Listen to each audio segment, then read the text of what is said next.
ont été lancés en 2010. Vous étiez tous membres de la Ligue togolaise des droits de l'homme. Vous créez une association qui va lutter pour la promotion et défendre les consommateurs. En 2013, cette idée est devenue une réalité, plus de 10 ans après. Sogadi, brièvement, pourquoi avez-vous pensé créer la Ligue des consommateurs du Togo à ce temps-là? Merci de nous replonger encore dans la petite histoire de notre association, de notre organisation. J'étais à la Ligue depuis 2000, depuis qu'on est venu, jusqu'on a eu notre bac, on est venu à Lomé, et il sentait qu'il faudrait que je puisse m'engager dans une association, parce que moi j'ai commencé la vie associative en classe de 5e. Et donc après que j'ai eu mon bac, je suis venu à Lomé. Donc il y avait un ami qui était le maître Amadou, qui était le président de la LTDH à l'époque. Maître Amadou Yakoubou et de la justice. Donc j'étais ami avec un de ses petits frères. Il dit mais moi je veux être membre de la Ligue. Et on nous a envoyé les fiches, on a rempli, et après on nous a fait les cartes. Donc j'ai commencé à prendre part aux réunions, ainsi de suite. C'est de là que j'ai été marqué, que mes actions ont marqué un des membres de la LTDH, qui est Maître Pandé, et qui a commencé par m'impliquer dans les activités. Emmanuel, viens, on veut faire ceci, tu peux venir nous aider. Et donc c'est de là que l'engagement associatif, surtout en matière de droits de l'homme, a pris un élan. Et donc au-delà de ça, j'ai commencé les actions que la LTDH faisait. Je me suis dit mais la LTDH n'intervenait pas dans le domaine des droits de la consommation. Qu'est-ce qu'il faut faire? Pourquoi? Parce que la thématique des droits de l'homme, parce qu'on nous a formés, on nous a dit qu'on parle des droits économiques et culturels, qui sont les droits de la consommation, les droits liés à l'existence même des personnes, ainsi de suite. Ce ne sont pas les droits civils politiques. Et donc je me suis dit qu'est-ce qu'il faut faire. Et à côté, il y avait nos collègues, nos aînés, l'association togolaise des consommateurs ATC, et qui faisait aussi pas mal de bonnes choses d'activités. Mais je me suis dit mais seul, est-ce que c'est possible? Parce que ce n'est pas facile à citer certains sujets, on connaît le contexte togolais. Et donc ça nous a tenté de dire il faudrait qu'on puisse aussi former une organisation, et dans quelle mesure on peut aider ceux qui sont déjà sur le terrain à avoir droit de regard sur ce qu'ils consomment, sur les produits et les services qui leur sont offerts. Et c'est comme ça que je suis allé voir certains aînés, même des journalistes. Je veux créer l'association, tu veux bien être membre. D'autres qui disent qu'ils ne sont pas disponibles, d'autres qui disent avec leur âge, d'autres qui disent avec leur responsabilité. Et donc il y a quelque chose qui est venu me dire mais Emmanuel, fonce, contacte d'autres personnes, s'ils sont disponibles, vous allez le faire. Donc ce qui a fait que le 5 janvier 2013, on a adopté les tests, et heureusement, Dieu faisant, on a eu même le récépissé dans la même année. Tous les documents officiels qu'on devait avoir, on les a obtenus en 2013. Donc ça veut dire que c'est sur le numéro 0811 du 5 juin 2013. Qui a été publié dans le journal officiel du mois de juillet qui suit en même temps. Donc dans 7 mois, on a obtenu tous les documents officiels et reconnaissant l'existence de notre association. Et ce qui fait qu'on a commencé, on s'est engagé pas mal dans plusieurs dossiers, engagement sociopolitique. Un défi relevé pour vous aujourd'hui, une décennie après? J'estime qu'on a fait de notre mieux. Je ne peux pas dire qu'on a relevé le défi, mais j'estime qu'on a fait de notre mieux. On a marqué, on continue de marquer. Il y a des gens qui nous saisissent, on trouve des solutions à certaines de leurs plaintes. Il y a d'autres qui le font, on n'en trouve même pas parce que les acteurs avec qui la plainte est portée sont réticents et ils veulent rien entendre, et ainsi de suite. Donc, vous savez qu'il y a quand même des difficultés. Il y a beaucoup de difficultés. D'une façon globale, qui peut-on appeler consommateur? C'est vrai qu'on entend le générique, mais on dit consommateur. C'est tout le monde. C'est toi et moi, c'est toutes les personnes qui sont dans la partie technique, tous ceux qui nous écoutent, on est tous consommateurs. Mais le président de la République est un consommateur. Et tous les ministres, quel que soit leur rang, des ministres d'État ou bien secrétaire d'État ou bien secrétaire à la présidence ou bien conseiller à la présidence, ils sont conseillers. Tu as souri, pourquoi tu as souri? Ok, donc ces derniers moments, on n'a fait qu'enregistrer que des conseillers. Peut-être que vous serez sur la liste de dorénavant aussi. Ok. Donc c'est juste pour dire que tout le monde est consommateur. Tout le monde est consommateur. Et la consommation, ce n'est pas le fait de manger, c'est pas du plat à la bouche. Non. C'est pas du plat à la bouche, c'est tout ce qu'on vous offre. Donc vous donnez quelque chose en contrepartie. Vous êtes consommateur. Même si vous ne donnez rien en contrepartie, c'est-à-dire les services publics par exemple, vous avez donné quelque chose par votre contribution fiscale, par les taxes directes et indirectes que vous payez. Donc si l'État vous offre un service, vous êtes consommateur du service public en ce moment. Mais si c'est le service privé, vous êtes consommateur, on ne distingue pas ça. Mais si c'est public, nous distinguons service privé. Tout le monde est consommateur.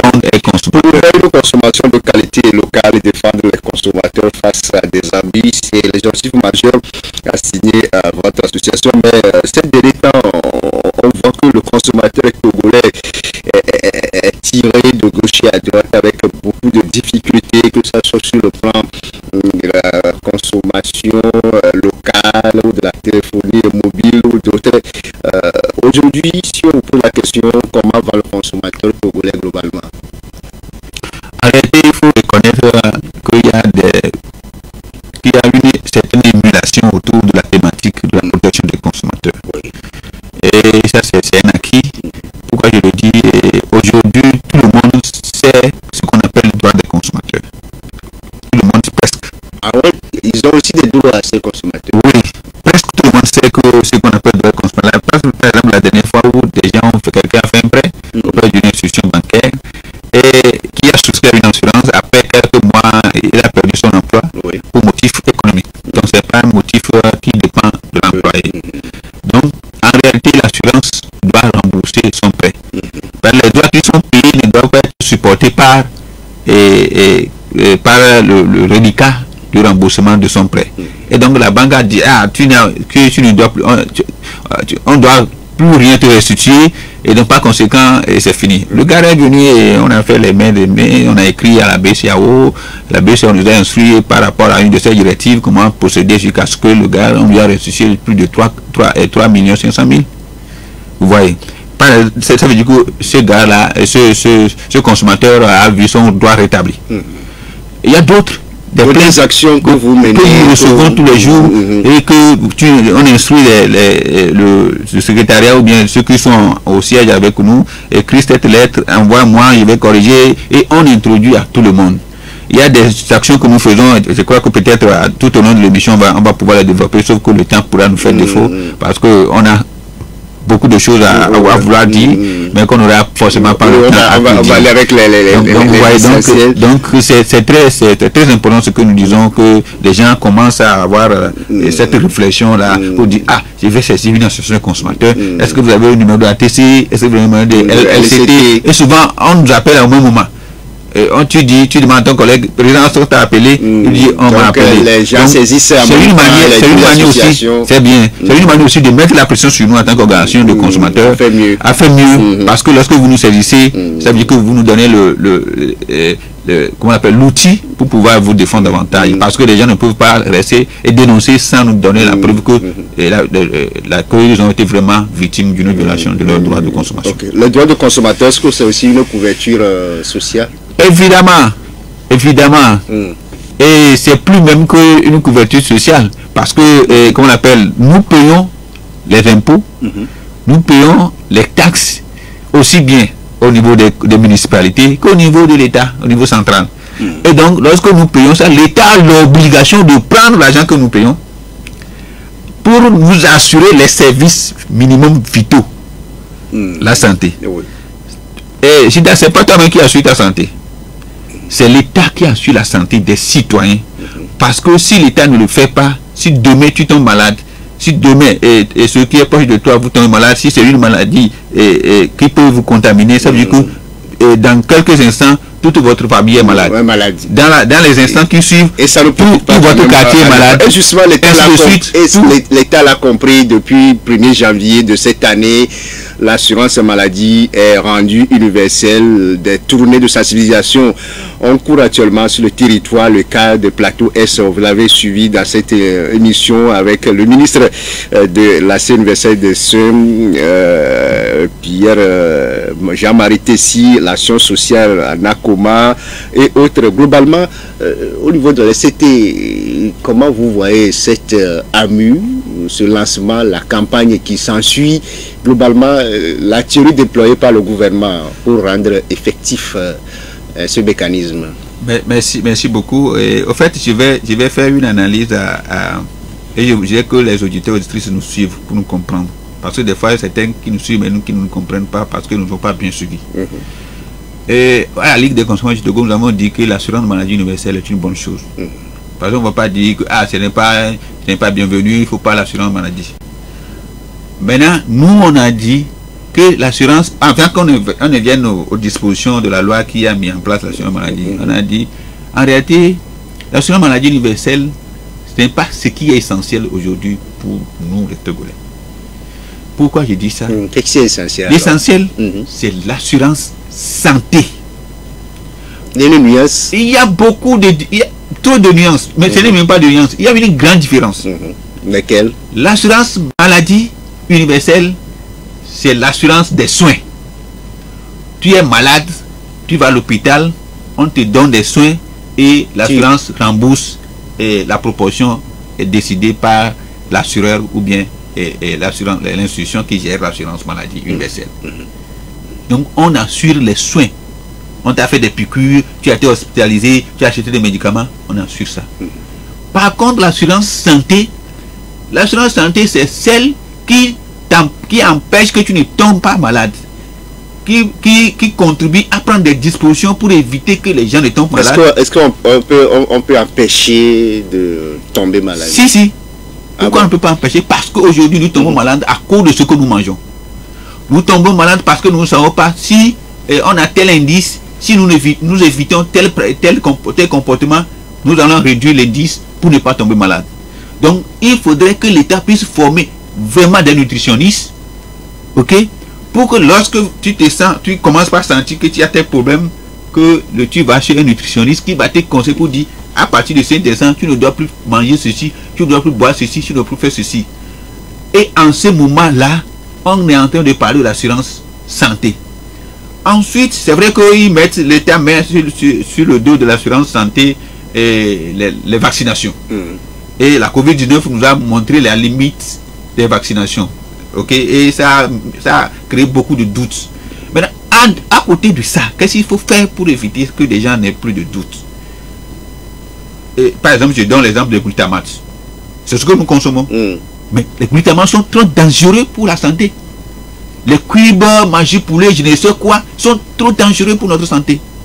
Et nos femmes sont souvent complices avec ça. Parce que, pourquoi je le dis, vous leur dites de ne plus utiliser, elles disent que la sauce n'est pas bonne, que vous allez dire que la sauce n'est pas bonne. Est-ce que moi je suis venu dire à ma femme, bien, puis une fois dire à ta femme qu'elle a fait la sauce qu'elle n'est pas bonne? Alors que nos grands-mamans faisaient des sauces sans ça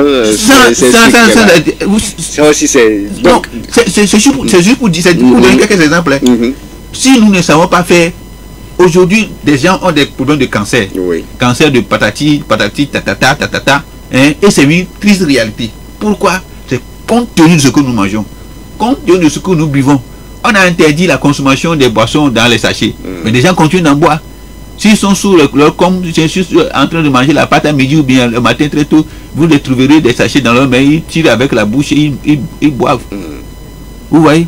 Donc qu'est-ce qu'il faut faire? Donc est-ce que vous avez porté toutes ces remarques là au niveau des autorités, nous, en tant que consommateurs, en tant qu'association des consommateurs? Nous on a écrit au chef de l'État, président de la République, pour lui dire de réformer le ministère de la Santé.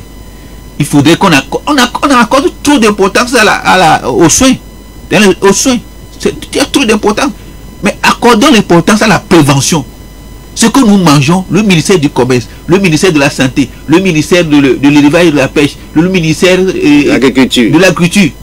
Mais il faudrait qu'on puisse s'asseoir ensemble pour trouver des vrais remèdes aux malbouffes et à tous les problèmes liés à la consommation des produits d'alimentation que nous consommons. Il y a des acteurs de la santé qui font cette sensibilisation, d'autres qui sont dans la consommation locale, qui chaque fois un produit, c'est conseil là ce qu'il faut manger, comment manger. C'est ça. Aujourd'hui, nous avons la possibilité d'avoir les réseaux sociaux à notre portée. Mais que l'État mette en place des systèmes pour recruter des nutritionnistes et qui vont prodiguer de bons conseils et bien vérifiables, bien scientifiques. En ce moment, nous allons commencer par prévenir les maladies. Autre aspect, non, laisse-moi. Maintenant, ainsi, qu'est-ce que nous faisons? Nous sommes devenus une matière première pour les industries pharmaceutiques. Parce que au Togo, il y a la maladie universelle, il y a les soins. Donc ils vont produire suffisamment des médicaments. Vous avez vu la loi de 0093/2023 qui a institué, docteur qui a institué l'assurance maladie universelle. Il y a eu certaines listes de médicaments. Les pharmacies ont déjà cette liste et ils vont produire en quantité. Ils vont envoyer dans les compagnies, dans les officines pharmaceutiques. Non, je ne sais même pas dans les officines pharmaceutiques, dans les comment on l'appelle, les délégués médicaux là. Hein? Et ils vont les envoyer sur le territoire et tout le monde, on va commencer par le prescrire. Tu vois, je dis, c'est très dangereux. Mais au-delà de ça aussi, là, certains qui dénoncent le manque de communication autour du projet. Est-ce qu'au niveau de la CT, vous avez l'impression que les Togolais ont suffisamment l'information sur cet AMU? Non, ils n'ont pas suffisamment d'informations parce que il n'y a pas eu de communication en bonne et due forme. Je suis désolé de le constater parce que s'il y a vraiment de communication, on allait avoir comment on l'appelle, des spots, des informations sur vos radios et des gens vont les écouter. Mais en attendant d'aller sur le fond de l'absence de communication, je vais faire encore une autre remarque. L'assurance maladie universelle telle qu'il est prévu actuellement dit, lorsque vous souscrivez à partir du 1er janvier 2024, il faut attendre 3 mois d'abord avant de commencer par bénéficier. Parce qu'aujourd'hui, c'est la phase d'enrôlement. 3 mois. Ce n'est pas bien, ce n'est pas bon. On ne peut pas le faire ainsi. Pourquoi? Parce que lorsqu'on te fait un soin janvier, là, hein, pour payer le centre de santé, ce n'est pas janvier qu'on va lui payer. On va le payer quand? Février. Mais ce qui est aussi... Donc, par conséquent, si je souscris aujourd'hui, je dois en réalité commencer par bénéficier les jours qui suivent. Il y a certains même qui se sont présentés dans les centres de santé le 2 janvier pour recevoir des soins parce que le gouvernement a dit que depuis le 1er, les soins seront quand même universels. Oui, en réalité, mais est-ce qu'ils ont raison de se rouiller rapidement vers ce centre de santé? Oui, mais puisque fin janvier, on va encore prélever pour toi. Et ceux qui étaient dans INAM et qu'on va muter vers la Caisse nationale de sécurité sociale, ou bien ceux qui sont sous la Caisse nationale de sécurité qui doivent avoir leur assurance là-bas, et on les prélevait depuis janvier déjà. Les versements de charges patronales, les charges salariales, et ainsi de suite, on le paye directement. On n'attend pas que toi tu ne payes. Mais pourquoi on va attendre qu'il fasse 3 mois d'abord avant qu'on me donne des soins? Donc, nous on a dit le délai de prévalence là, ça ne doit pas exister. Ensuite, on nous dit que l'assurance va par mois là, toi en tant qu'assuré, ce qu'on va dépenser sur toi par mois, ça fait en tant qu'individuel, je ne dis pas par ménage, ça fait 2304 francs. 2304 francs. Or, toi si tu es sur SMIC, tu vas payer combien 4000 quelque chose, si mes calculs, si ma mémoire est bonne, par mois. Ok? Mais par mois, qu'on va dépenser sur toi là, c'est 2304 francs. Oui, c'est une solidarité après tout, parce que ce n'est pas ce que vous donnez sincèrement que vous devez refuser. Que ceux qui ne payent pas, on va les assurer. Non.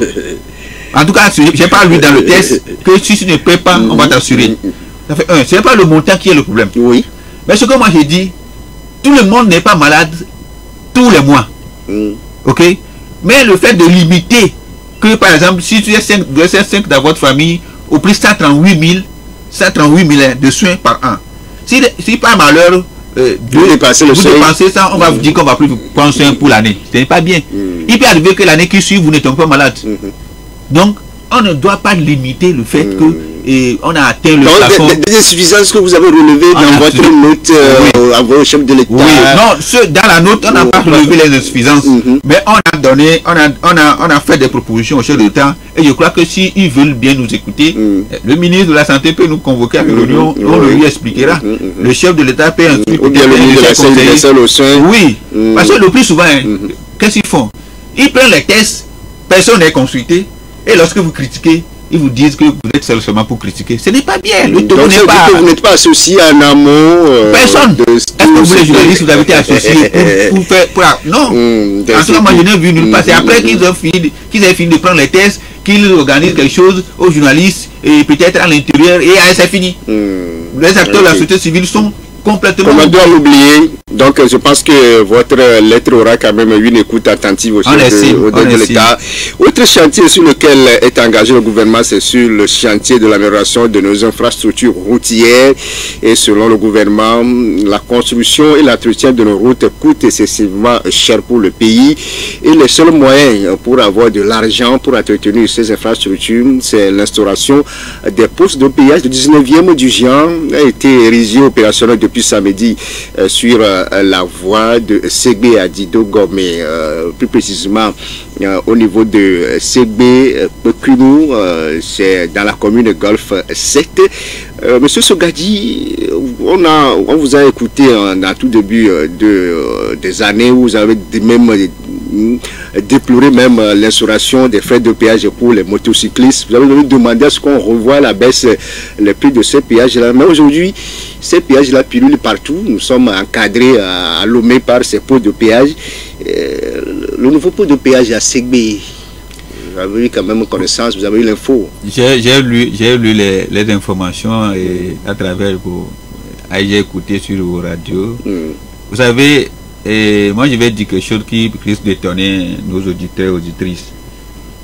Et on mérite ce que nous voulons. C'est-à-dire? Nous avons mérité qu'on construise des péages, des pots de péage partout à travers, en encadrant Lomé. En tout cas, j'ai eu l'opportunité de voyager. Hein, je ne dis pas que j'ai la chance de voyager partout, mais moi je ne vois pas ce qu'on est en train de faire actuellement au Togo. Des fois, si vous donnez des exemples, ils disent que pourquoi vous donnez ces exemples-là. Mais pourquoi ne voulez pas qu'on donne des exemples? Est-ce que c'est la même réalité?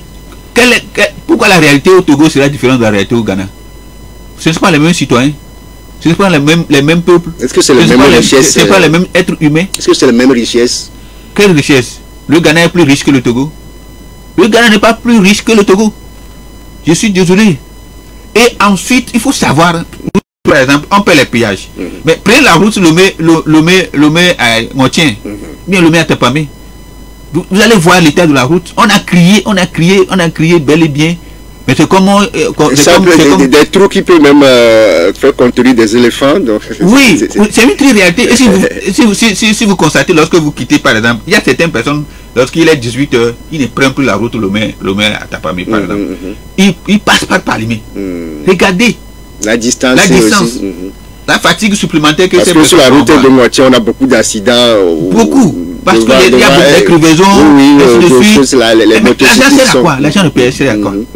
Ensuite, on avait dit, on a rencontré, je crois, certains ministres à l'époque, lorsqu'on avait augmenté, ils faisaient des péages n'importe comment. Là.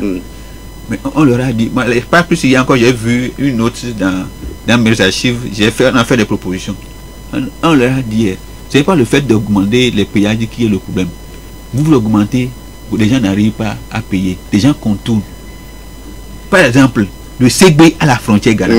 À Kato, Pekunou. À Kato là-bas. Il y a quoi d'extraordinaire qui sépare deux localités là-bas pour qu'ils disent, pour quitter ici, pour aller là-bas, il faut que vous payiez. Il y a quoi d'extraordinaire? C'est méchant quoi. Non, mais je suis désolé de le dire. C'était un peu amer par rapport. Non, c'est méchant. Péage sur la route de Ségbé. Hein? Ce n'est pas. Je ne sais pas si les gens sont en train de tromper le président de la République ou pas. Je ne sais pas si ils arrivent à le rendre compte fidèlement. Moi, je suis désolé. Parce que si on lui rend compte et il accepte qu'on fasse, c'est vrai que lui, il est le président, mais les ministres, s'ils prennent des décisions, il n'est pas informé, il les laisse les faire. En tout cas, c'est lui qui sera responsable devant l'histoire. Hein. Emmanuel Sogadi, moi, je suis qu'un seul président d'une association. Oui, moi, c'est un seul président, mais lui, il est président de la République. On ne peut pas, aujourd'hui, lorsqu'on se lève, chaque année, on dit élargir l'assiette fiscale. Mais élargir l'assiette fiscale, vous savez, ils savent ce que nous endurons, nous les consommateurs, nous les citoyens lambda. Nous les citoyens lambda, lorsqu'on élargit, comment on l'appelle? Au-delà de ça, par quel moyen peut-on passer pour renflouer les caisses les caisses, ce qu'ils avaient déjà dans les caisses, ils nous disent comment ils gèrent ça. Quelle est la dernière fois où la SAFE nous a rendu compte de comment il a géré les fonds? Quelle est la dernière fois? En tout cas, nous, on a reçu aucun rapport de SAFE pour dire que les fonds de 2022, nous l'avons géré, on a fait tel route, on a fait tel appel d'offres. Combien de fois? Quelle est la dernière fois? Il y a une opacité totale qui quel est ce ministère qui rencontre des fonds alloués à un ministère de la manière dont ça a été géré? Non, ce n'est pas bien, ça ne doit pas se faire ainsi. Moi, en tout cas, on est désolé. Est-ce que la LCT prévoit des réactions, des actions en ce sens? Non, mais en tout cas, ce que je suis en train de faire ici, c'est déjà une réaction de la LCT. Il ne faut pas que les gens attendent une autre réaction. Parce qu'ils nous écoutent aussi, y compris le chef de l'État. Il y a ces conseillers qui nous suivent sur la radio Victor FM. C'est pourquoi je voudrais dire, en tout cas, qu'on appelle le péage de Segbe n'avait pas encore été inauguré, parce que moi je ne savais même pas qu'ils étaient en train de... Je n'ai jamais eu les cours, je ne sais pas qu'ils étaient en train de construire un nouveau pôle de péage. Mais ça a été fait. Maintenant, est-ce que nous allons encore saisir le chef de l'État? Bon, je vais on va réfléchir pour voir ce qui va être. Mais ce que je vois, en tout cas moi je suis certain, c'est une prophétie. Ces péages vont mourir d'eux-mêmes. Ça ne veut même pas atteindre 2 ans. Les gens vont changer d'itinéraire. Ces péages vont mourir d'eux-mêmes. Par exemple, David Mondi là. Oui. Presque toutes les maisons autour de David Mondi. En tout cas, moi, si je prends ma voiture, si je passe, personne, aucun militaire, quelque chose de grave ne peut m'empêcher de ne pas passer là où je veux passer. Donc, vous parlez au nom de ces riverains-là. Oui. On a même érigé des pots de péage dans le foyer des gens.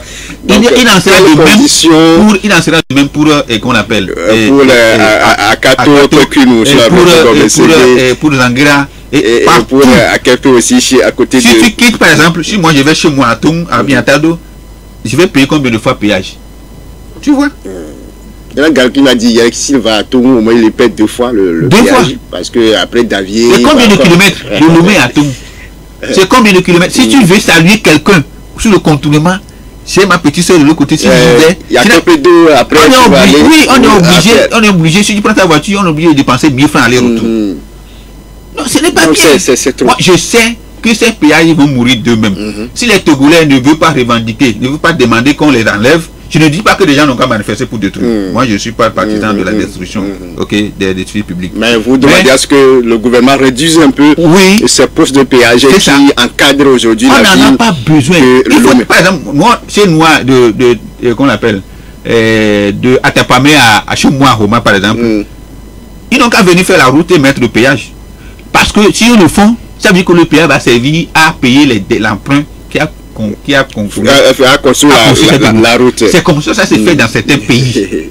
Mais s'ils ne font rien, et lorsque moi je quitte cette famille pour venir à Lomé, on m'oblige à payer parce que j'ai pris la route, alors que les droits d'assises sur les produits pétroliers, on paie déjà. La taxe sur les véhicules à moteur, on paie déjà. Ce n'est pas bien. On ne peut pas prendre 3 fois de taxes pour la même chose. Pour la même chose. Le Togo risque d'avoir plus de péage que tout le Bénin. Lui, il avait promis dès sa prise de fonction en septembre 2023, lui, c'est le général Yark Dameham, au niveau du ministère de l'eau, de l'Uc villageoise, que dorénavant nous devons boire de l'eau potable et les forages devaient être contrôlés.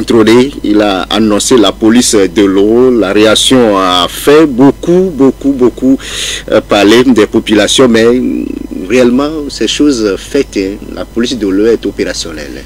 Je voudrais dire au ministre Yak, au grand frère Yak, qu'il ne faut pas qu'il confonde le ministère de l'eau au ministère de la sécurité. Je suis désolé de le dire. C'est aussi la sécurité. Non, je suis désolé de le dire. Sur notre plan ici. Oui, mais je suis désolé de le dire. Ça veut dire qu'on doit continuer à boire des eaux impropres à la consommation. Non, laissez, je vais venir sur l'aspect sur lequel tu veux y aller. Mais je suis désolé de le dire qu'il ne faut pas qu'il confonde les deux ministères. D'abord, la dernière fois où il a fait une déclaration lors d'une activité, en tout cas nous on n'a pas été invités, mais j'ai suivi et la réponse qu'il a donnée, que nous aurons notre parole. Vous qui? Nous en tant que citoyens, nous en tant que représentants des consommateurs. Pourquoi je le dis? Et Jidas, moi j'ai la chance d'avoir chez moi à la maison l'eau de la T2. Mais pour que je puisse trouver de l'eau pour me doucher, des fois je reste dans la douche pendant plus de 30 minutes avant que la bassine ne puisse se remplir pour que je puisse me doucher. Les gens n'ont pas de l'eau dans leur quartier. Ce sont des bonnes volontés qui ont fait de forage pour qu'ils puissent aller s'épuiser et faire leurs besoins. Si c'est pour contrôler la qualité de l'eau, ce n'est pas la police de l'eau qu'il faut faire. Il faut former les inspecteurs. Il faut former les inspecteurs pour contrôler la qualité de l'eau. Est-ce que c'est le mot police qui vous fait peur? Non, le mot police ne me fait pas peur. Mais je dis les choses telles que nous le pensons. Si c'est pour vérifier la qualité de l'eau, ce sont les inspecteurs qu'il faut former. Le ministère de la Santé pouvait former des inspecteurs. Parce que la santé et la qualité nutritionnelle de l'eau, ainsi de suite, c'est dans le domaine de la santé. Ok? En réalité, c'est un portefeuille qui a été délégué parce que l'eau peut être mis sous un autre ministère. Ok? Par le ministère des Travaux publics, par exemple. Ok? Maintenant, si c'est créé, bon, moi je n'ai rien à dire, c'est le chef de l'État qui a voulu que ce soit ainsi. Mais si le ministre veut que les gens boivent de l'eau de qualité, en attendant que l'État puisse investir et amener de l'eau publique vers les quartiers, dans les ménages, si l'État le fait, il contrôle. Ça veut dire que l'État contrôle tout le circuit. Mais si vous n'amenez pas de l'eau quelque part, des gens se sont évertués à trouver le minimum et ils le boivent ainsi. La seule chose que vous pouvez faire pour les aider, c'est de contrôler sa qualité. Si vous contrôlez sa qualité, ça veut dire que vous prenez la taxe que ces gens payent, taxe directe comme indirecte, pour vérifier qu'ils soient en bonne santé. Si c'est de cette manière, on va applaudir. Mais si c'est pour se pointer et dire pourquoi tu veux faire forage, et si tu as autorisation, il faut avoir les papiers. C'est vrai que la loi, ce sont les gens qui votent la loi. Pour les défaire, ça doit être les hommes aussi qui doivent les défaire. Les députés qui ont voté cette loi, ce sont les gens qui les ont élus. Ça ne veut pas dire qu'on va avoir nos forages dans les cimetières aussi. Non, mais je suis autant d'accord. Hier, des gens ont la possibilité, des gens le faisaient. Mais aujourd'hui, avec l'évolution du monde, les gens ne font plus de forage partout. Contrôler. Donc, il faudrait que... Par exemple, ils ont dit qu'il faut payer 100 francs mètre cube, ainsi de suite. Que ce qui je pense que le ministre a pris bonne note. On va revenir. On va marquer la pause. On va revenir sur une autre loi qui va être révisée. C'est la loi de juillet 1901 relative à la vie associative au Togo. Là aussi, c'est une loi qui ne prend pas en compte nos contextes actuels au Togo. Le gouvernement l'a annoncé. Et on va revenir. Monsieur Sogadi, d'abord, la démarche du gouvernement par rapport à la révision de la loi de 1901 relative à la vie associative. Bon, je ne vais pas parler d'abord de la démarche, mais je voulais parler de l'opportunité de la révision de cette loi. Ça s'impose, hein? Pas forcément, moi je ne pense pas. Pourquoi? Oui, je ne pense pas. Parce que si les autorités évoquent le problème de lutte contre le terrorisme, le financement de terrorisme, ce n'est pas... Les nouvelles technologies qui n'ont pas été prises en compte à ce temps-là aussi. Quelle technologie? Il parle de quelle technologie? La loi, la liberté sur la liberté associative, là, quelle technologie? L'associative, c'est technologie avec TikTok, c'est technologie avec Facebook, c'est technologie avec je ne sais quoi. Ça quoi à faire? On dit la liberté associative, c'est l'existence même de l'être humain. Lorsque vous êtes né... Il disait qu'entre-temps là aussi, les associations qui ont leur siège sur le plan international aussi n'ont pas été prises. Alors qu'aujourd'hui, on a des associations qui ont leur siège en Europe, mais qui ouvrent sur le terrain. Il faudrait que... Celles qui ouvrent sur le terrain, qui sont l'organisation à caractère international, ce n'est pas par le ministère des Affaires étrangères qu'ils ont leur siège. Est-ce que c'est la loi de 1901 qui les régisse? En réalité, je ne crois pas. Maintenant, si c'est une affaire de mutilation, vous vous souvenez qu'en 2016... Pourquoi vous êtes allé directement sur le terrain de musulmans? Ce sont les organisations de droits de l'homme qui sont dans le viseur. Parce que on a suivi un tout petit peu ce qui s'est passé en 2016, où Pascrena avait voulu faire une proposition très, très neutre, mais qu'au finish, on a vu des gens qui voulaient museler, dire, pour des propositions de vote.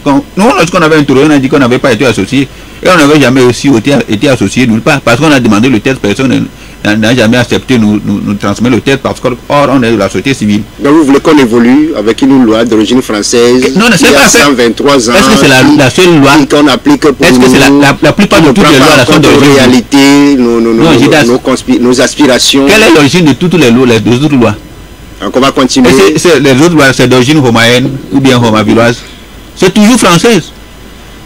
c'est toujours français. Il ne faut pas qu'on se lève aujourd'hui, qu'on dit que la loi là, parce que c'est d'origine française qui date de 123 ans et qui a été domestiquée il y a déjà 78 ans. C'est pas le problème. Maintenant, lutter contre le terrorisme, nous qui sommes des organisations de défense des droits de l'homme, on ne dit pas qu'il faut, on est valide par le terrorisme. Il faudrait que vos sources de financement soient aussi claires. Est-ce que il faut aussi rendre compte de vos actions à vos membres, même des activités au gouvernement. C'est aussi les nouvelles exigences de cette révision. S'ils vont sur ce terrain-là, l'État donne de financement aux partis politiques, non? Vous voulez avoir aussi? Non, l'État donne le financement aux partis politiques. Oui. L'État donne les moyens à lui-même pour travailler. Est-ce que l'État donne les moyens à l'organisation de la société civile? Non. Mais le travail que les organisations de la société civile font, ce n'est pas trop différent de ce que les partis politiques font. C'est pas trop différent de ce que l'État fait. Est-ce que quelqu'un a manifesté un jour pour dire donnez-nous l'argent pour que non. Si vous voulez rendre les organisations de la société civile indépendantes, qui ne doivent plus obtenir de financement de nulle part, accompagnez-les. Je donne l'exemple de la Ligue des consommateurs du Togo, ce que nous faisons là. Est-ce que en retour quelqu'un paie mon salaire? Personne. Mais ça ne peut pas dire que vous devez prendre l'argent de partout aussi. Nous on ne prend l'argent de nulle part aussi. Nous on ne prend l'argent de nulle part. Pour dire que tes partenaires à l'étranger nous ont financé. Ceux qui reçoivent des financements, ils les connaissent. Maintenant, il ne faut pas dire que l'État a les moyens pour voir. Si tu reçois le financement, ce que tu fais, l'État a les moyens pour voir ça. C'est pas dans contrôler. Oui, pour contrôler. C'est pas dans une loi où on va commencer pour dire, faire le rapport. Par exemple, la dernière fois, il y a un ministre de la Sécurité qui dit toutes les associations qui ont le récépissé doivent faire de l'activité. Où il trouve ça? Il n'a pas lu les tests. La loi de 1901 dit, lorsque vous avez été enregistré, l'État a 6 mois pour vous donner le récépissé. Les 6 mois, c'est l'État de faire une enquête de moralité. Et là, c'était qui sont là plus de 10 ans, plus des années, qui n'ont même pas encore de récépissé. C'est parce que l'État n'a pas voulu. Pourquoi? Alors que les gens aujourd'hui, le lendemain, ils ont leur récépissé. Ce n'est pas bien. Le Togo, c'est pour nous tous. Oui, le Togo, c'est pour nous tous. Ne pas traiter sur le même pied d'égalité. Ce que nous faisons. Je ne sais pas s'il y a un ministre aujourd'hui dans ce pays. Le chef d'État, lui, sait que la Ligue des consommateurs du Togo est utile pour son pays. Le pays où il est président, lui, le sait. Mais je ne sais pas s'il y a un ministre, ou bien un collaborateur ministre, ou bien quelqu'un dans un pays qui va dire aujourd'hui que ce que nous faisons, ce n'est pas utile dans ce pays. Est-ce qu'ils nous ont une fois donné les moyens pour faire une activité dans ce sens? Non. Hein? Le siège. Donc vous voyez derrière la révision de ces tests-là une restriction de liberté associative. De manifestations qui sont liées à ça. Moi, ce que moi je dis.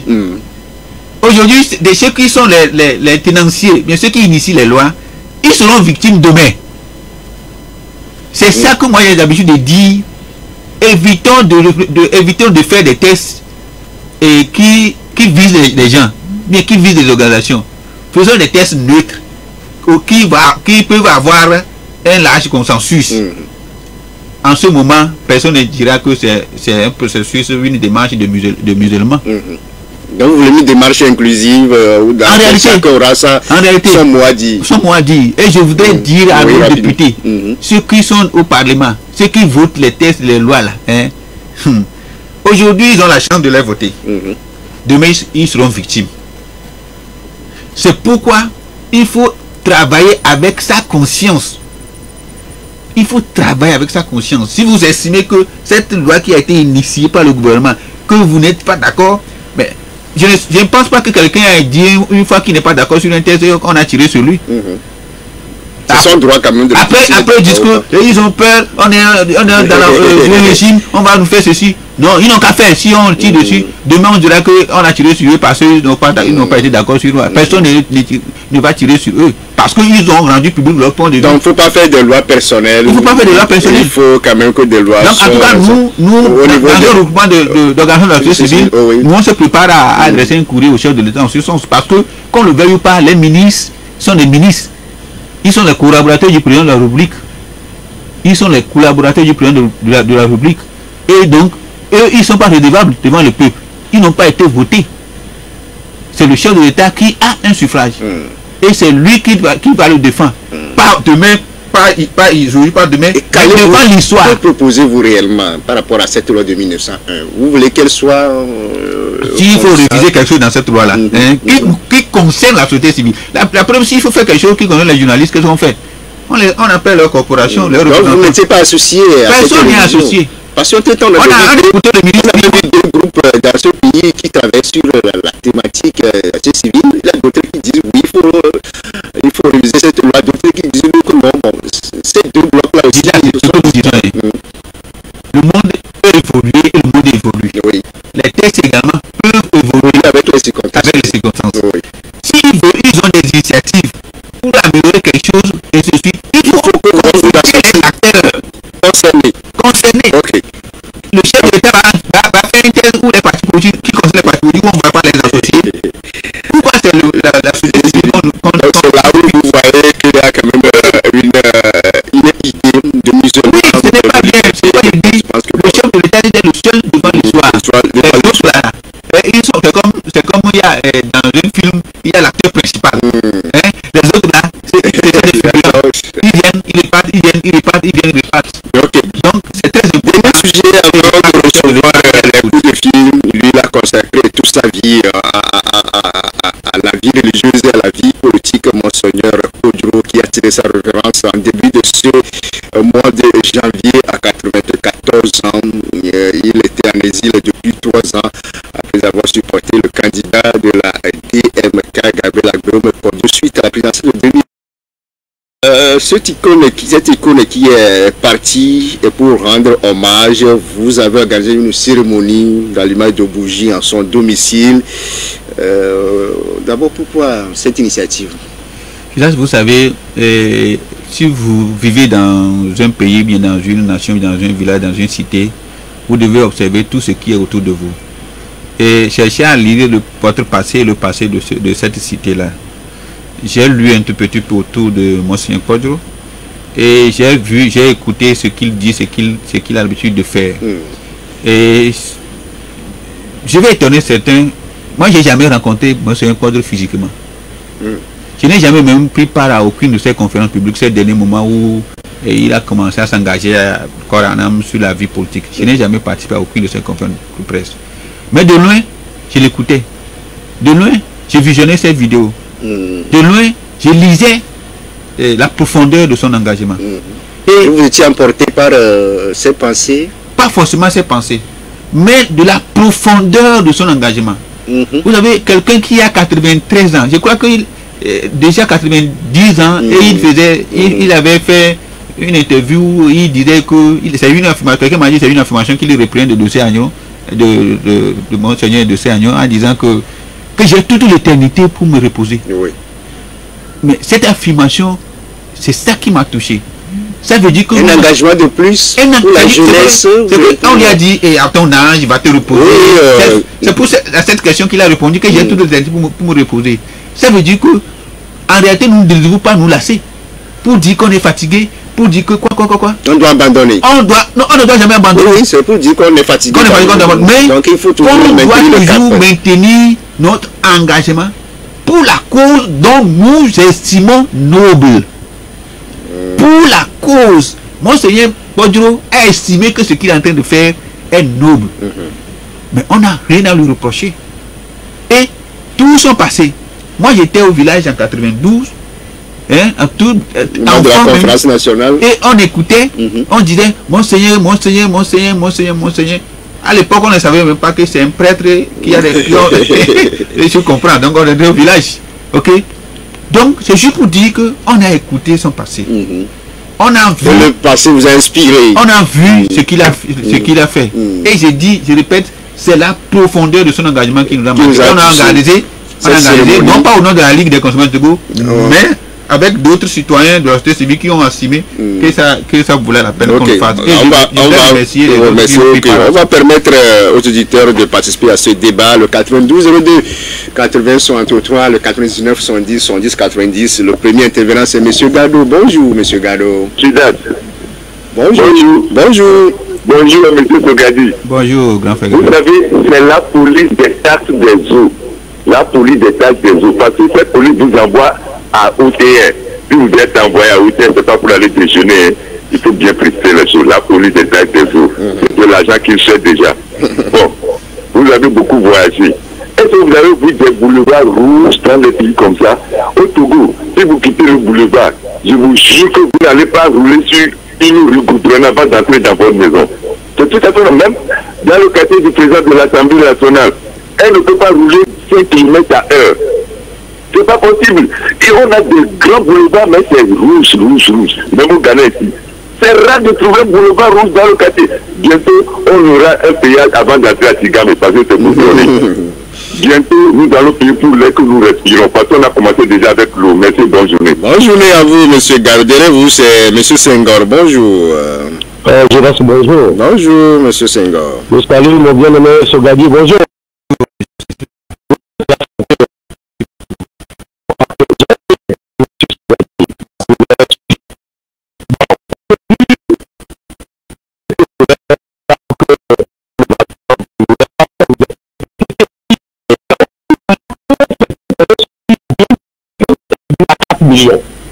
Bon, vous allez venir au port autonome de Lomé, vous allez payer un véhicule à 500 000. Vous allez la faire sortir avec 1 million.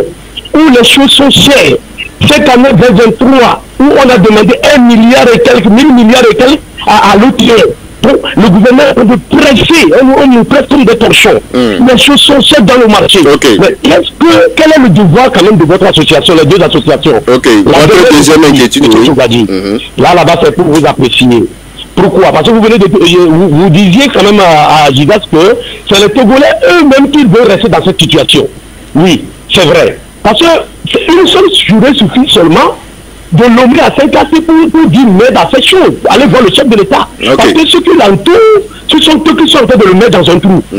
Je vous remercie. Merci beaucoup. Le dernier, c'est M. Komi. Bonjour, Komi. Bonjour. Je pense que vous allez dire. Numéro 1, puisque les frais de péage sont prélevés, mais quand vous voyez l'état de la voie, ça laisse à désirer et c'est accidentogène. Deuxième préoccupation, toujours comment formaliser sur la question des amis, des sociétés qui avaient des assurances antérieures avec la loi, ils sont plus couverts jusqu'à ce moment où je vous parle. Ils ne seront pas couverts jusqu'en mars. Or que si quelque chose arrive, qui est refermé, c'est la police d'État. Une capitale, c'est difficile de rouler. Oui, c'est une situation que tout le monde connaît. Lorsque vous quittez, vous descendez du goudron, vous n'avez plus le droit de... votre véhicule, les amortisseurs, tout. Même si vous achetez la voiture neuve, tout le monde connaît cette triste réalité. C'est juste pour M. Gade voulait dire que nous continuons toujours à rappeler qu'on a besoin de routes. Ensuite, M. Senghor, la cherté de la vie. La cherté de la vie. C'est hier nuit que j'ai discuté avec quelqu'un qui m'a dit qu'ils sont en grève. Au niveau du port. Au niveau du port. Donc je devais vérifier ce matin, mais malheureusement, M. Senghor n'a qu'à voir que je suis encore monté sur un plateau ce matin. Donc je n'ai pas pu vérifier. Heureusement que lui-même il a confirmé. Donc vous allez quand même vérifier après. La personne qui m'a dit ça hier, elle ne peut pas mentir. Elle peut mentir. Elle a dit elles font grève parce qu'on a augmenté les frais, les droits. Il a parlé aussi des véhicules d'occasion. Il y a des véhicules qui sont là, 500 000, mais il faut dépenser 3 fois pour la faire sortir. C'est ça qui fait décourager aussi les Togolais aujourd'hui. C'est ça, ça décourage. Ce qui fait que le pacte automobile togolais est vieillissant. Et parce que même si tu veux renouveler ta voiture, tu as peur des droits que tu vas payer avant de le faire sortir. Rapidement, pour comme il faut des plaintes pour la nationale numéro 1. Oui, je vais donner mon numéro tout à l'heure parce qu'on a pratiquement plus de temps. Rapidement. 98, 77, 66, 46. Et je crois que M. Komi, il peut nous laisser un message sur là. Où se trouve la RCT aujourd'hui? Nous avons un nouveau siège actuellement derrière l'hôtel Concorde à Dido-Adin, le premier front qui est à votre gauche. Et vous rentrez dedans, vous allez dépasser peut-être un salon de coiffure et un groupe électrogène blanc à côté de qu'on appelle d'une académie de musique et nous sommes face à l'académie de musique. Merci beaucoup à vous, Dr Emmanuel Yaoso Gadi, président de la Ligue des consommateurs du Togo, d'être passé dans cette émission. Il est joignable sur le 98 77 66 46. Je vous rappelle que La LCT a aussi un site internet, un journal. www.lct-togo.tg.